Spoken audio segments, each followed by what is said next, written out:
Our story begins in Brooklyn, New York in May of 1922. Barbara was born at her parents' house on Lorraine Avenue. Rubin was born in June of 1922. This is the hospital that Rubin was born at. This is Rubin's only baby photo, taken in early 1923. In this photo from 1924, Barbara is the small child in the front, with her family's home in the right-hand corner. Barbara had 5 brothers: Lou, Al, Ed, Larry, and Kenny. Her parents, Samuel and Rosa, were proud parents indeed. Barbara had a lot of friends, as seen in this street shot in 1927. In this photo from 1929, Barbara is with her eldest brother Lou. Meanwhile, Rubin was at Kipple's farm in the Catskills, where his family spent every summer enjoying the great outdoors. Here are a few rare photos from 1930.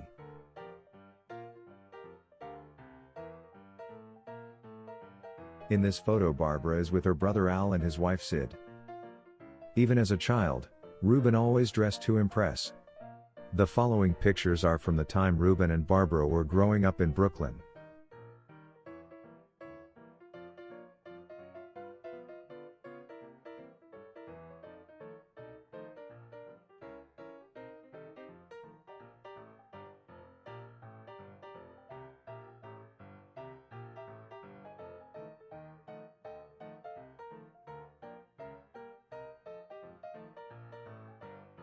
Rubin and his dad Benjamin would go to this very store all the time. Rubin said it was his favorite, a very early Home Depot. Rubin's first job as a kid was his paper route, delivering the Brooklyn Daily Eagle. Barbara graduated from PS 202 in January 1937. This is Rubin at 17. Rubin would often go to Floyd Bennett Field in Brooklyn to watch the airplanes with friends, and with his new girlfriend Barbara.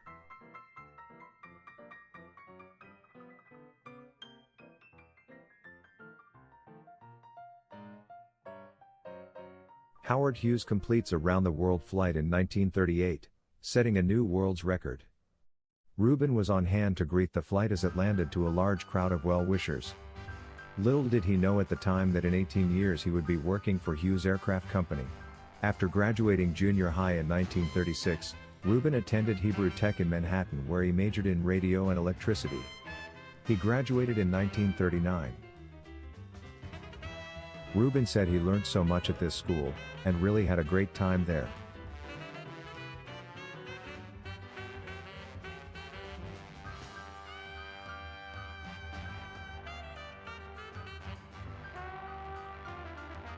Their first date was at the Lowe's Pitkin Theater.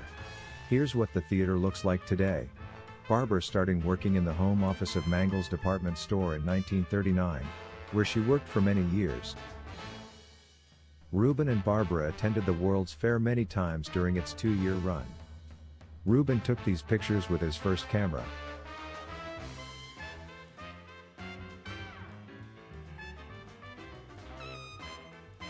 In this picture, Rubin's friend Hi can be seen at Prospect Park. He was the one that introduced them, in 1937. They spent a lot of time at the Prospect Park Lake with friends and family. Rubin and Barbara had a very active social life with lots of friends. Rubin's first job was as a radio repairman at the Radio Clinic in Manhattan. It was located on Radio Row, a several-block area with a large concentration of radio stores on the present-day site of the World Trade Center. In January 1942, less than a month after the attack on Pearl Harbor, Rubin started his new job as a Marine coppersmith apprentice at the Brooklyn Navy Shipyard. While there, he worked on many ships including the Missouri and the Iowa. In December of 1942, Rubin and Barbara got married. They only have 2 pictures from that day. Barbara's brother took a lot of pictures, but due to a camera malfunction, none of them came out. They got married at the Little Oriental Hall in Brooklyn. This is the building today. They honeymooned in Manhattan, at the New Yorker Hotel.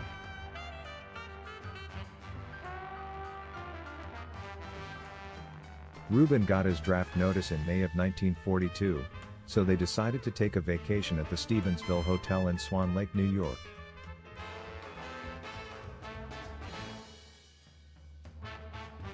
This is the picture Barbara gave to Rubin to take with to the Navy. Rubin reported to Sampson Air Force Base in New York on July 1, 1942 to start boot camp. After boot camp, he was sent to electronic training in Michigan City, Indiana. Then it was on to the University of Houston for more electronic training. After Houston, he was sent to Corpus Christi for his final round of education. Barbara was able to be with him from Houston onwards. She was able to work in both Houston and Corpus Christi, at local department stores. They rented off-base housing. When Rubin was finally deployed, he was assigned to Trenton, New Jersey, where the Grumman TBM Avenger was being built. As part of his duties, he had to go up on various test flights. He lived on base but was able to go home every weekend.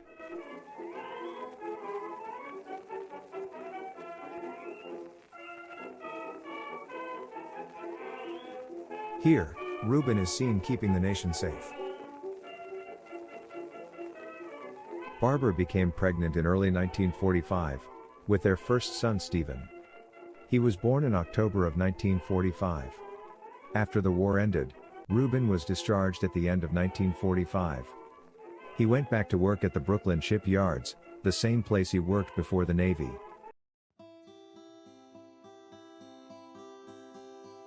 The new family was enjoying many adventures and good times.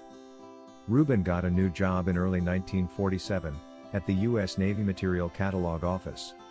It was the beginning of his white-collar career. He worked here until the move to California in 1956.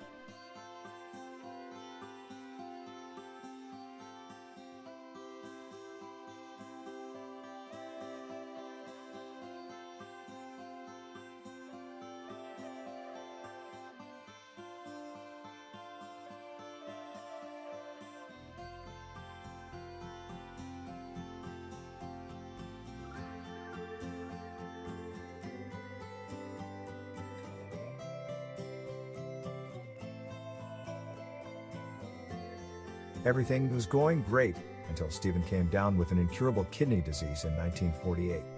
He passed away in 1951 at the age of 6. Rubin and Barbara were devastated, and never totally recovered. In January of 1953, Barbara was pregnant again with Dennis, who was born in September of 1953. In some of these pictures, you can see Rubin's parents, Benjamin and Anna.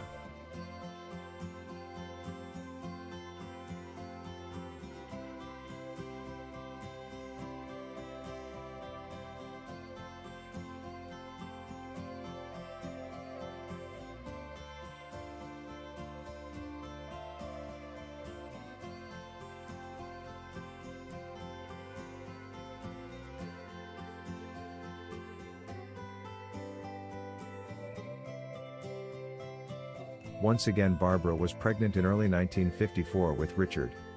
Soon the family was living the American dream. They had a car, a television, and most importantly 2 healthy children. Rubin continued his education, taking night classes.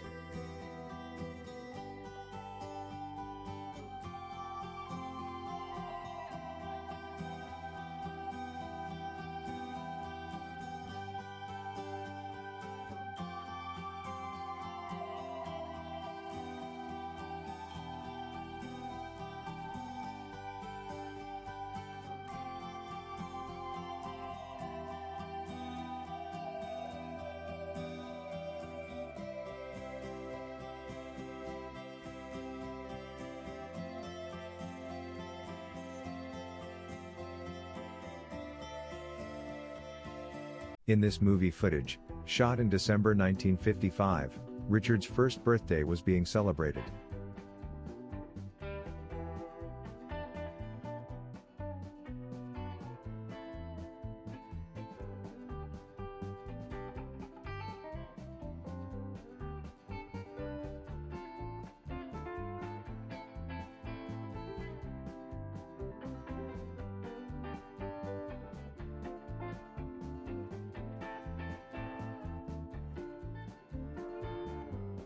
The family heads out to LaGuardia Airport, in attempt to get Dennis and Richard acclimated to airplanes before the big move to California.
The reason Rubin and Barbara decided to move to California and leave family and friends behind was because after World War II, most of the defense contractors had moved to the West Coast, therefore Rubin had a much better chance for advancement in his career. After getting a 25% better salary offer from Hughes Aircraft Company, the family was soon off to California. Shortly afterwards, two of Rubin's best friends also moved to California. In May of 1956, Rubin started his new job at Hughes Aircraft Company, in Culver City. The family first lived in Inglewood, at an apartment until December of 1956. At that point, the family moved into their new home on Haynes Street in Canoga Park.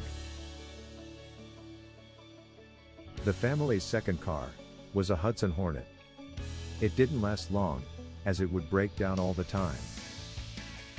The family visited many new places in California. Seems there was always some new place to explore. Among the places visited were the beach, Disneyland, Knott's Berry Farm, San Diego Zoo, Santa's Village, William Hart Park and Yosemite National Park.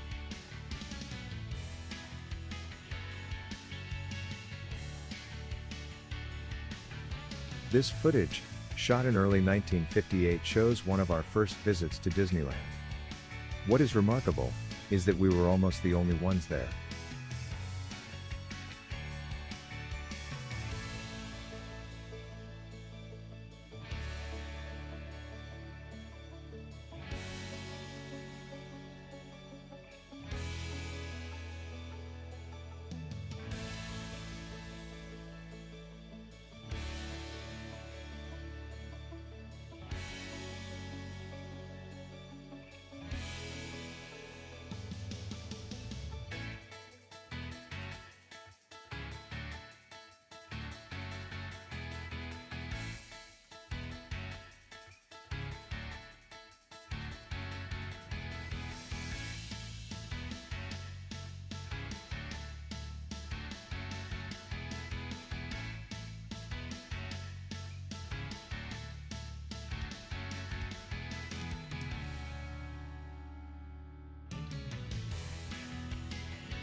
Hey, where's all the traffic?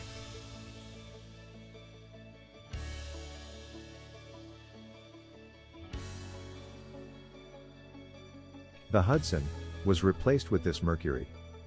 It proved more reliable.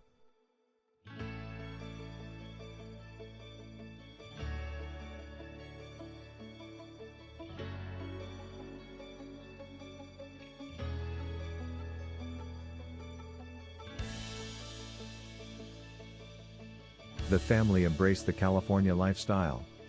Soon after moving in, Rubin got a pool for the backyard where many fun times occurred. The family led a very active social life, with neighbors and friends. The small pool was soon replaced with a larger Doughboy pool.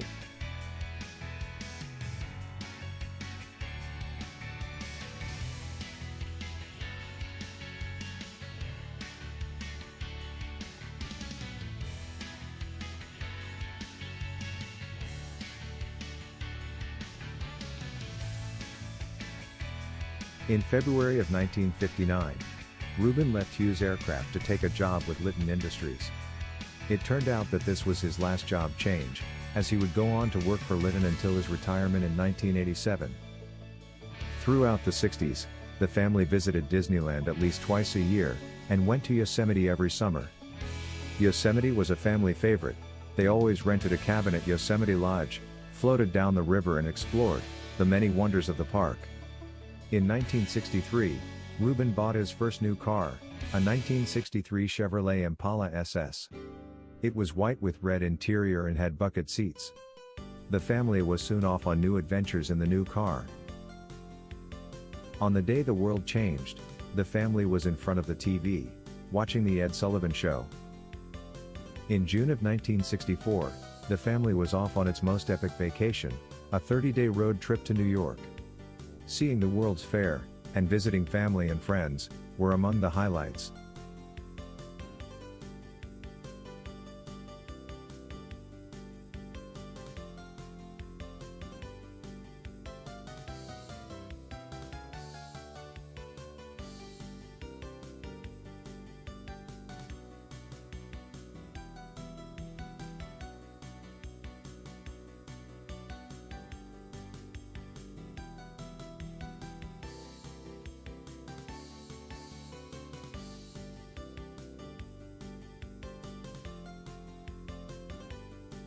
During the 60s, Rubin was very busy.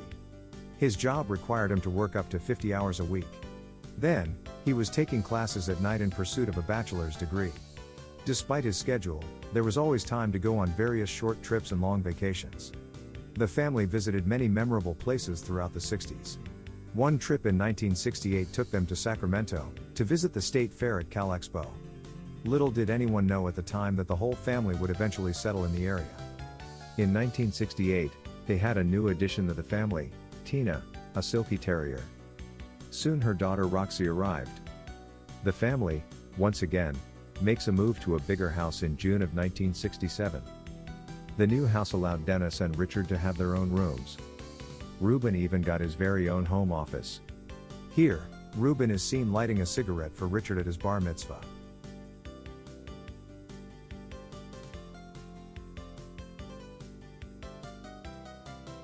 1972 was the last family vacation. The family, along with friends, rented a houseboat in the Sacramento River Delta.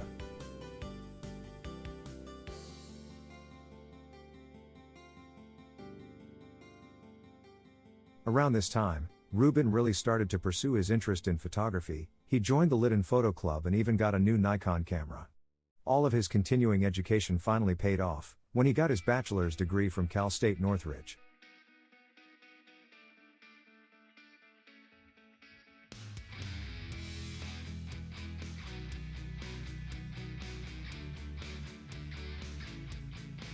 Richard married Colette in June of 1976.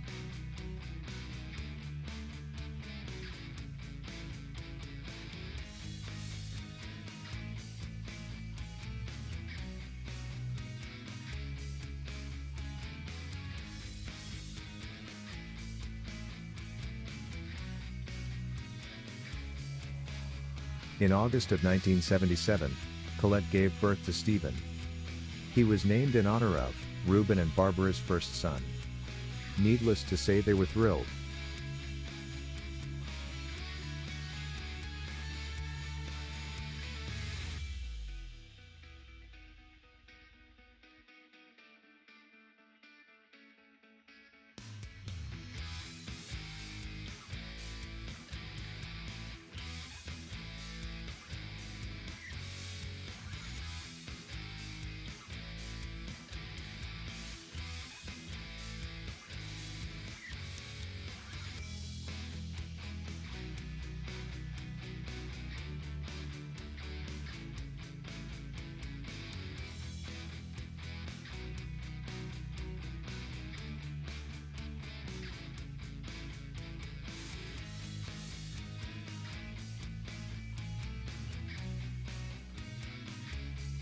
In June of 1978, Dennis married Victoria in Encino, California.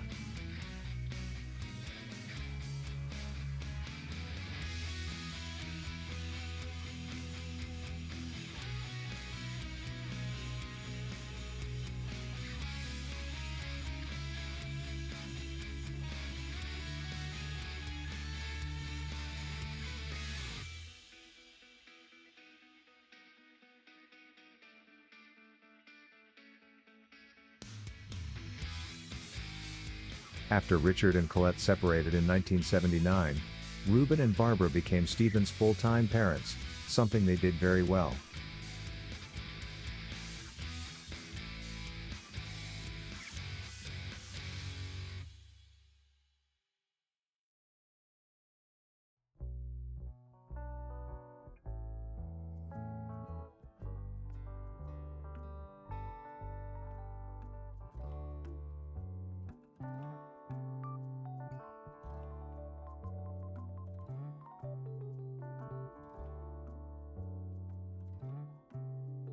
Roxy lived until the ripe old age of 15, which is 105 dog years.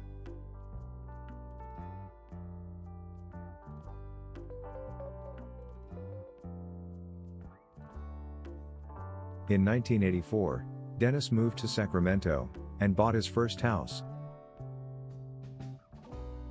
Rubin, Barbara, Richard and Stephen drove up to Sacramento for several visits.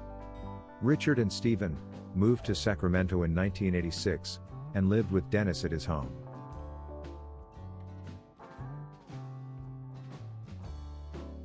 In September of 1987, Rubin and Barbara sold their Canoga Park home and moved to Sacramento to be by Dennis and Richard, who had moved the year before with Stephen.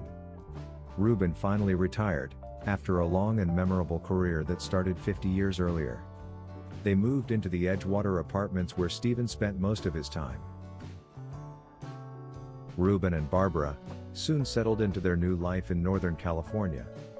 They stayed busy with a whole new set of friends, who they met at the various clubs they joined. Rubin also volunteered his time at schools teaching reading skills to students. He was recognized by the California State Senate in 2003 for all his years of service. A little section called What It Really Means to Be a Parent. And I think we've all been there. Okay? Go to the bathroom before you leave home, and the child will insist that not only does he or she not have to go now, you, the parents, to produce them in the first place. Two Catholics got married, and on their wedding night, the husband went to bed on the couch. So she comes over to him and she says, "Honey, it's our honeymoon. Aren't you going to make love to me?" So he says, "Oh, I can't. It's Lent." She says, "To who? And for how long?"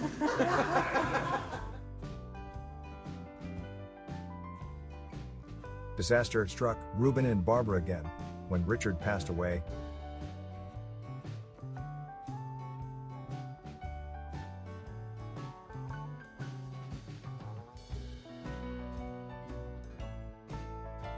In June of 1991, Dennis married Donna at the Edgewater Clubhouse. They were so pleased that Dennis was once again married. They kept busy with their various activities, trips, and of course raising Stephen through his teen years. One of their most memorable trips was to Israel. They were on a bus tour of the country. Comedian Phyllis Diller was also on the bus and provided lots of entertainment.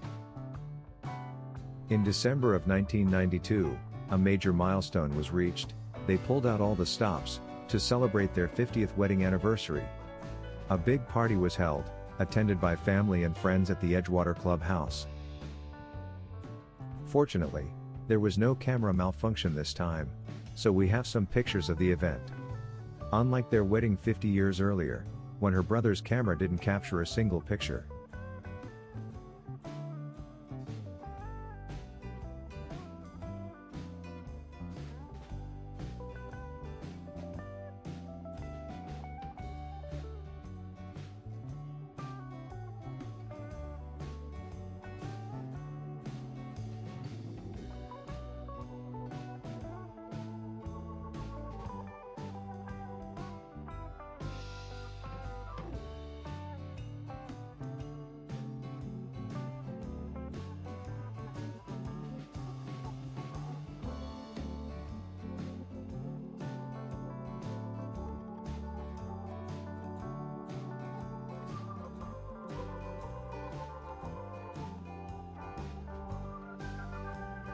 In October of 1994, Rubin and Barbara purchased their third and final home, in Folsom, a short distance away from Dennis and Donna.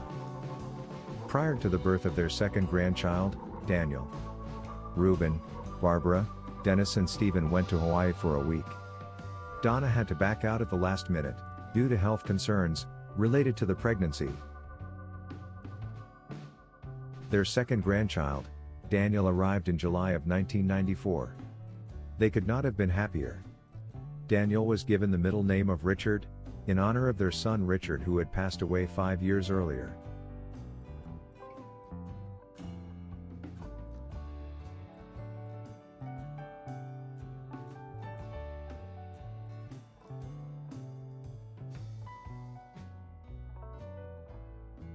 In December of 1996, their third grandchild, Caitlin, arrived to much excitement.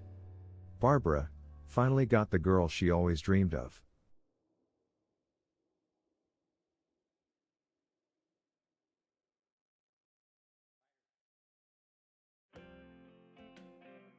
The couple spent their golden years filled with many happy times. With 3 grandchildren and many friends, they were as busy as ever. One of the most memorable times was when the entire family rented a motor home and traveled to the coast of Northern California. Many hijinks ensued.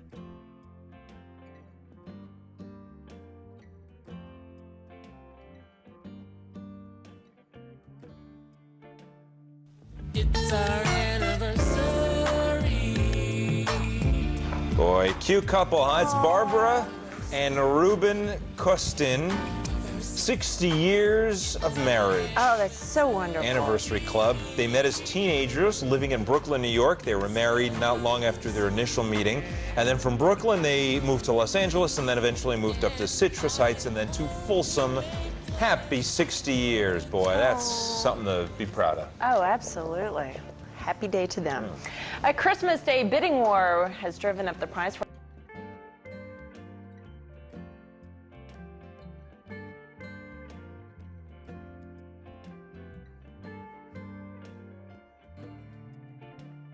This is the last photo of Rubin, taken at Dennis and Donna's new home in Folsom. After a long and productive life, Rubin succumbed to cancer at the age of 82. For someone who started out as a slum kid from Brooklyn during the Great Depression, he soared to remarkable heights. As a member of the greatest generation, Rubin epitomized all the things that his generation would become known for. This is a short video tour of their house, after it was cleaned up, painted and made ready for sale.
After Rubin's death, Barbara moved into Dennis and Donna's home.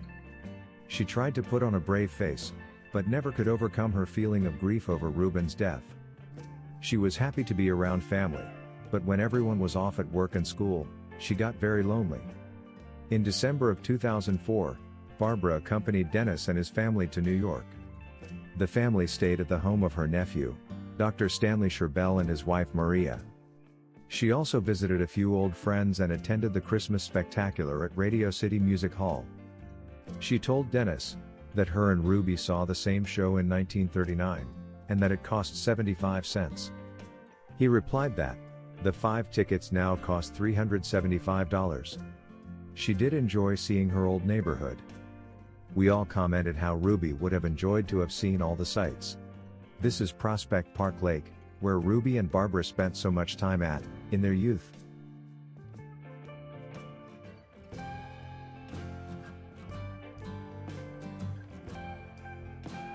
Barbara's friend Ray came out to California for a visit. It was so nice to see those two together, reminiscing about old times and laughing like schoolgirls.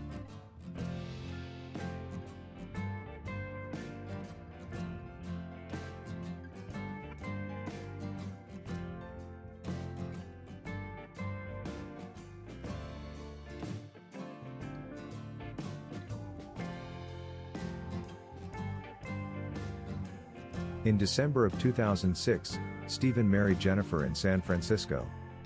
Barbara had a wonderful time at her grandson's wedding. Her only regret was that Ruby wasn't there.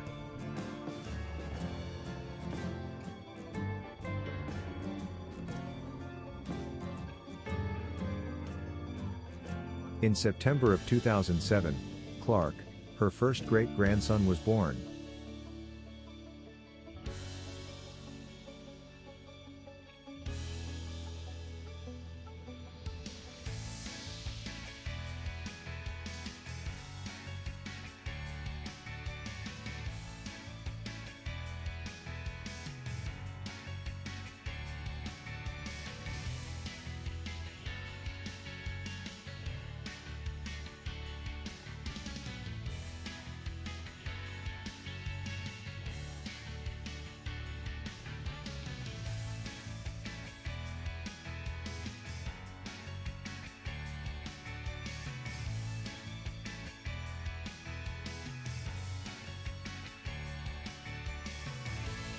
In May of 2010, Elle, her second great-grandchild, was born.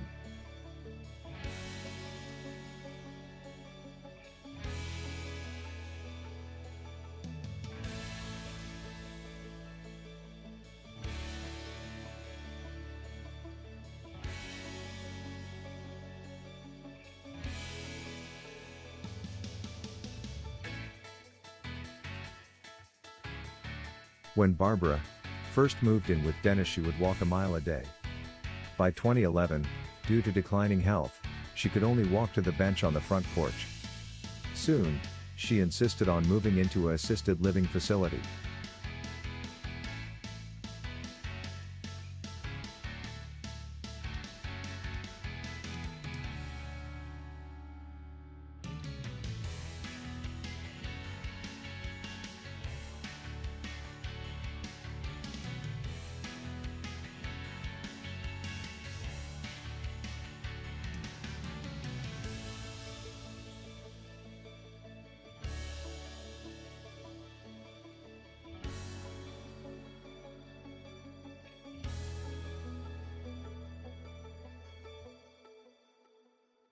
Her last few years weren't good, due to the fact she only had limited sight in one eye and none in the other.